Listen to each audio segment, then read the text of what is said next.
Welcome to our channel. Today we how to log into YouTube copyright dashboard, manage claims and disputes step by step clearly. Start by opening your preferred web browser.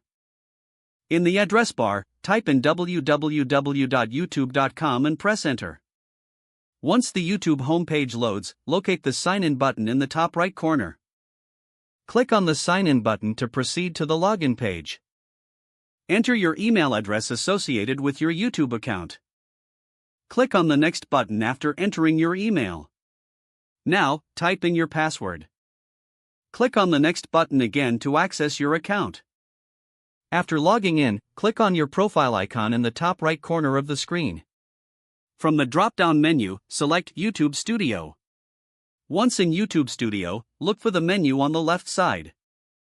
Scroll down and click on the copyright option. This will take you to the copyright dashboard. Here, you will see any copyright claims and disputes associated with your content. Review the claims carefully to understand their details. To dispute a claim, click on the specific claim you wish to address. Follow the on-screen instructions to provide the necessary information for your dispute. Make sure to include any relevant details to support your case. After filling out the dispute form, submit it by clicking the designated button. You will receive confirmation regarding the status of your dispute shortly. Keep an eye on your copyright dashboard for updates on your claims. Regularly check for any new claims to manage your content effectively.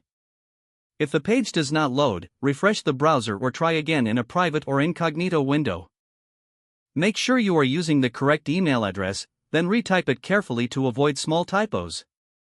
If your password is not accepted, use the reset option and create a new strong password you can remember. Check your spam folder for verification or security emails, then enable two-factor authentication if available to improve account security and reduce unauthorized access risk. After signing in, review your profile details so your contact information and settings are accurate and current. If you see an error message, note it down and try again after restarting your device and internet connection. Don't forget to like this video and subscribe to our channel for more step-by-step tech guides.